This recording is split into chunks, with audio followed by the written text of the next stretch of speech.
How far will you go?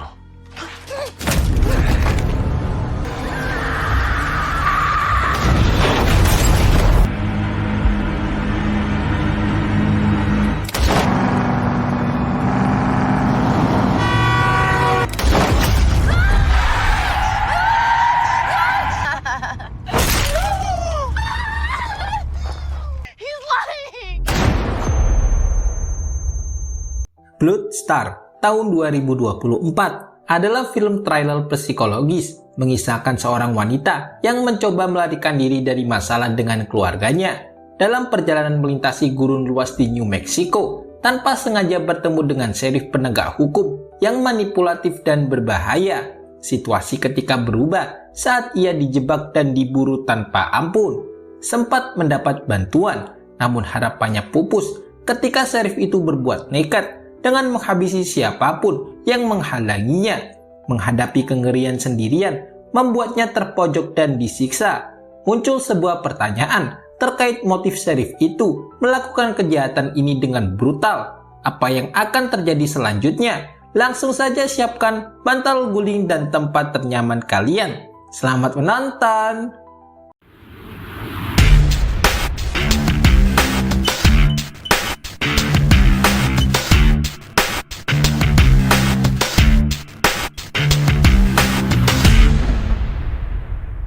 Di tengah malam gelap dan gurun yang sunyi, film menampilkan seorang wanita berjalan tertati, tubuhnya penuh luka dan pakaian compang-camping. Siapapun yang melihatnya akan ikut merasakan pilu. Dari kejauhan, sebuah mobil perlahan mengikutinya. Sorot lampunya menerangi langkah wanita itu yang berusaha menjauh. Namun tenaganya habis, ia tak sanggup lagi lari dari bahaya yang kian mendekat.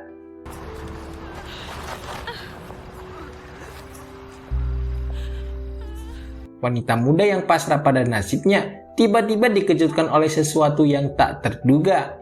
Pengemudi mobil itu turun, menyerahkan sebotol air dan sepucuk senjata besi berisi satu peluru. Ia diberi satu kesempatan terakhir untuk bertahan sebelum mobil itu menabraknya. Namun sebelum sempat bertindak, kepanikan menguasainya. Ia tewas, terlindas mobil misterius yang sejak awal memburunya. Peristiwa itu menyisakan banyak pertanyaan. Siapa pengemudi itu?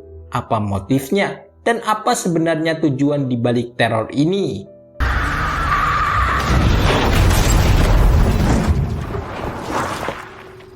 Sementara itu, di sisi lain gurun New Mexico, seorang wanita muda bernama Bobby tampak mengendarai mobilnya seorang diri. Dari percakapan singkat di telepon, terungkap bahwa ia sedang kabur dari rumah. Bobby berselisih dengan orang tuanya yang menolak keputusannya tinggal bersama sang pacar karena mereka belum menikah. Merasa dikekang dan muak dengan sikap orang tuanya yang dianggap kolot, Bobby memilih pergi tanpa menoleh ke belakang.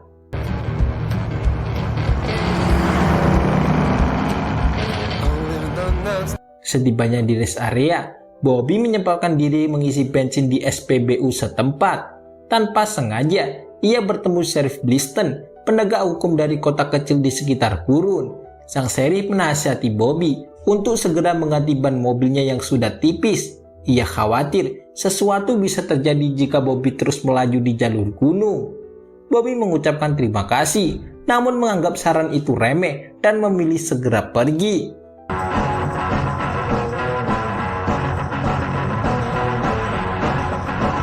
Perjalanan Bobby berlanjut sambil terus berbicara di telepon dengan saudaranya.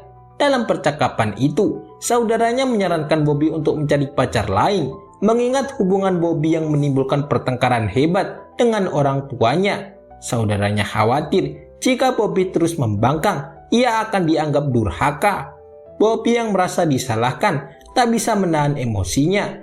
Dalam kemarahan, ia memacu mobilnya dengan kecepatan tinggi, tak sadar melintas di depan sheriff yang sedang berjaga di pinggir jalan.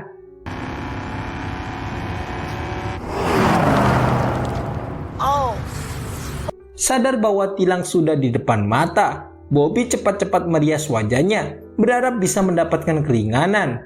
Namun Sheriff Bliston yang sebelumnya ditemui di rest area tetap bersikap profesional. Ia memeriksa dokumen kendaraan Bobby dan dengan tegas menyebut bahwa tindakan ceroboh Bobby telah melanggar aturan, bahkan menyebabkan sirine mobilnya rusak. Speeding and destruction of police property. I clocked you at over 100 per hour. Whatever you threw out of the window. Bobby marah dituduh merusak sirine mobil Sheriff, namun Sheriff tetap tegas memberikan surat tilang. Tak lama, Sheriff itu menawarkan pilihan, urus dengan pihak berwajib atau bayar denda langsung kepadanya. Tanpa berpikir panjang, Bobby memilih membayar denda, takut masalah semakin rumit.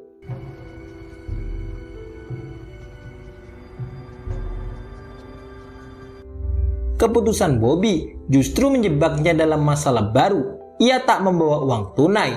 Sheriff menyarankan Bobby pergi ke rest area untuk menarik uang di ATM. Sebagai jaminan, Bobby diminta meninggalkan barang pribadinya. Meskipun merasa aneh, Bobby tak punya pilihan lain dan menyerahkan ponselnya. Whatever you threw, it broke my light. And that's my ass for that. Comes straight out of my paycheck and I can't afford that. Nasib sial kembali menimpa Bobby karena mesin ATM yang ia tuju sudah rusak. Sambil menunggu, ia bertanya tentang profesi Sheriff yang menilangnya. Penjaga rest area menjelaskan bahwa Sheriff adalah satu-satunya penegak hukum di area ini. Sementara itu, Sheriff dengan santai makan ayam goreng di mobil sambil mengawasi keadaan dari atas bukit. Tiba-tiba, ponsel Bobby berdering, menunjukkan panggilan dari pacarnya. Tanpa segan, Sheriff menjawab telepon dan menyamar sebagai selingkuhan Bobby, membuat pacar Bobby marah dan memutuskan panggilan.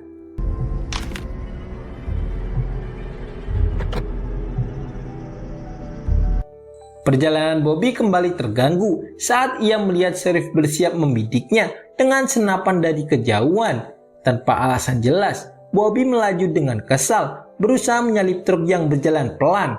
Namun aksinya justru berujung pada tilangan kedua. Kali ini, Sheriff menuduhnya mengemudi dengan lampu sorot yang pecah.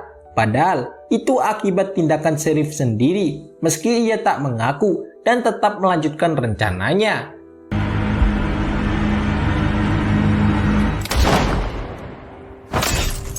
Bobby juga dituduh kabur dari tanggung jawab penilangannya. Sheriff menyuruhnya mengangkat tangan dan langsung melakukan penggeledahan, jelas melampaui batas tugasnya. Tindakan ini terasa seperti pelecehan. Setelah SIM dan ponselnya disita, Sheriff menyarankan Bobby pergi ke tempat pemberhentian tak jauh dari situ untuk menyelesaikan pembayaran denda. Tak disangka, saat Bobby mulai melaju, Sheriff dengan sengaja menembak ban mobilnya. Kejadian itu membuat Bobby kehilangan kendali dan kecelakaan. Dalam kepanikan, ia berlari menjauh dari mobil yang rusak, mencari pertolongan.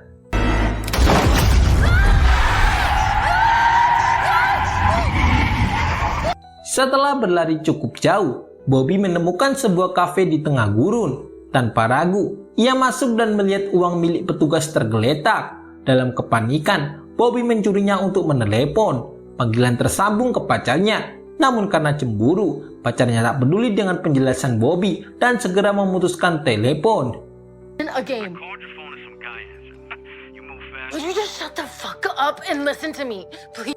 Bobby yang putus asa duduk sejenak di kafe untuk menenangkan pikiran. Tiba-tiba pelayan bernama Ami mendekatinya dan menawarkan pesanan. Melihat Bobby yang tampak sedih, Ami merasa iba dan bertanya tentang kondisinya. Mendapat perhatian, Bobby merasa sedikit lebih baik dan mulai curhat tentang kehidupannya. Just coffee, please. Amy, now!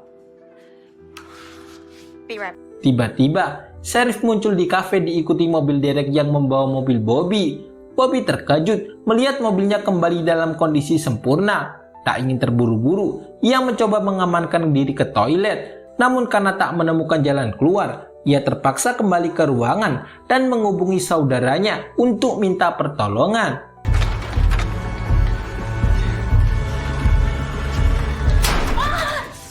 Saat Bobby sedang fokus berbicara di telepon, tiba-tiba Sheriff muncul di belakangnya, membuatnya terkejut. Sheriff mengembalikan ponsel dan SIM yang sebelumnya disita, sambil menyuruh Bobby untuk tidak berburuk sangka padanya. Bingung dengan perubahan sikap Sheriff yang seolah tak terjadi apa-apa, Bobby segera memanfaatkan kesempatan untuk mengendarai mobilnya kembali sebelum Sheriff mengejarnya. Hello? You still there? We have a unit headed to the scene now. Di sisi lain, Ami mendapat omelan dari atasannya karena uang yang hilang, yang akhirnya membuatnya dipecat. Bobby yang melihat kejadian itu bersimpati dan menawarkan tumpangan karena tujuan mereka sama, menuju kota. Di dalam mobil, Ami melampiaskan kekesalannya karena dituduh mencuri. Merasa bersalah, Bobby akhirnya mengaku bahwa dialah yang mencuri uang itu. Reaksi Ami justru mengejutkan. Ia sudah tahu tapi memaklumi melihat Bobby yang jelas punya masalah. Ami juga berniat keluar dari pekerjaannya dan memanfaatkan momen ini. Fuck you, Ruby, and all who dine in you. I'm out. Meski baru kenal, Bobby dan Ami cepat akrab. Namun suasana tenang itu berubah tegang saat Sheriff melihat dari kejauhan dan menembak mobil Bobby dengan presisi. Bobby selamat, tapi Ami tewas tertembak. Bobby berteriak minta tolong, namun sia-sia di tengah gurun. Dengan panik, Bobby kembali ke mobil dan memacu kendaraan, berusaha mencari bantuan di depan. Imagine a little bit of power.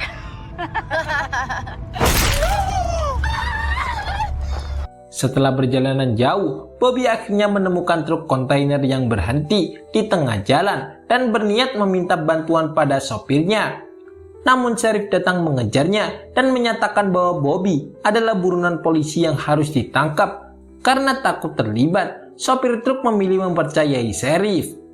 Bobby terkejut dengan tuduhan itu, berusaha meyakinkan sopir bahwa itu tidaklah benar.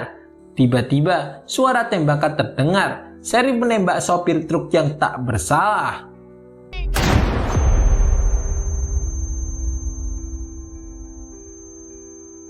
Semakin bingung, Bobby memutuskan untuk kabur. Dibiarkan begitu saja oleh Sheriff yang hanya tersenyum mengerikan. Karena terlalu sering memacu mobil dengan kecepatan tinggi, mesin hampir rusak karena panas. Untungnya ia sudah mendekati perumahan yang diketahui sebagai bengkel mobil. Tanpa ragu, Bobby menyembunyikan mobilnya untuk penyamaran dan masuk mencari bantuan.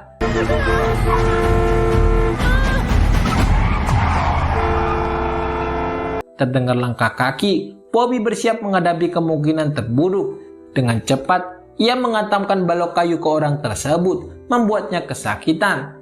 Ternyata orang itu bernama Ed, pengelola bengkel. Setelah mengobati luka Ed, Bobby terkejut mengetahui bahwa Ed mengalami masalah kewarasan meski masih bisa mengontrolnya. I'm so sorry. Setelah itu, Bobby izin ke toilet, sementara Ed berniat menemui bosnya yang baru saja datang. Ternyata bos itu adalah Sheriff yang sangat dihindari Bobby. Tak ingin membuat kesalahan, Bobby menjelajahi tempat itu untuk mencari tahu lebih lanjut. Ia menemukan puluhan SIM terkumpul di suatu ruangan dengan angka yang tidak ia mengerti. Saat Bobby sedang fokus, tiba-tiba Sheriff muncul dan langsung menangkapnya. How far will you go?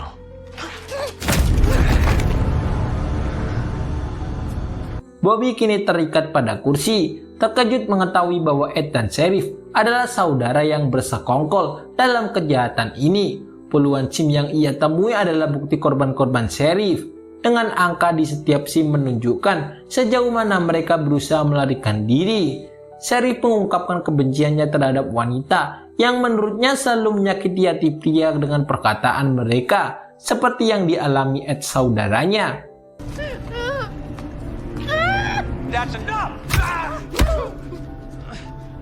Sheriff menuntut balas dendam terhadap wanita yang mengemudi sendirian, memanfaatkan jabatannya untuk menjalankan misinya tanpa terdeteksi. Dalam setiap aksinya, ia memotong lidah korban agar mereka tidak bisa menyakiti pria dengan kata-kata. Setelah itu, ia membiarkan korban kabur untuk mengukur sejauh mana mereka bisa lari. Seperti di awal film, Sheriff mengikuti dari belakang sambil mencatat jarak yang ditempuh, lalu memberikan kesempatan terakhir, sebotol minum dan sepucuk pistol dengan satu peluru untuk membela diri.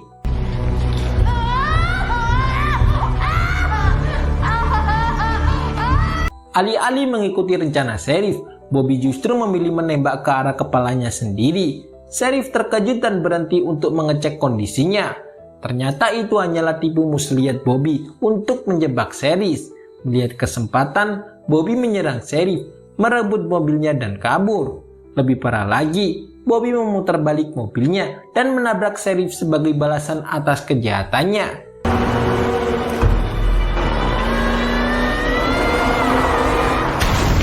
Sebelum melarikan diri, Bobby mengambil semua barang bukti, termasuk SIM korban, untuk dilaporkan ke polisi. Bobby merasa lega karena berhasil selamat dan menjadi pahlawan bagi para korban sheriff. Meski ada panggilan dari pacarnya, Bobby yang sudah muak dan tak ingin bicara, membuang ponselnya ke jalan. Ia memutuskan pulang untuk menemui orang tuanya dan meminta maaf, merasa ini mungkin azab karena telah durhaka kepada mereka.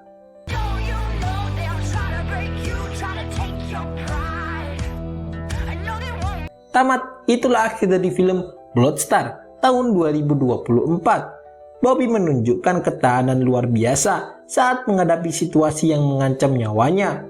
Perjuangannya dalam membela hak perempuan mengajak kita merenungkan kembali realitas kekerasan gender yang masih terjadi di masyarakat. Secara keseluruhan, Bloodstar adalah film menegangkan dengan pesan sosial yang kuat. Meskipun beberapa elemen ceritanya terasa berlebihan atau kurang realistis, film ini tetap berhasil menggambarkan perjuangan individu melawan kekuasaan yang menindas. Saksikan alur cerita seru menarik lainnya. Tulis komentar di bawah untuk request film atau ide lainnya. Jangan lupa like jempolnya, komen, subscribe, and share. Sampai jumpa di video selanjutnya. Dadah!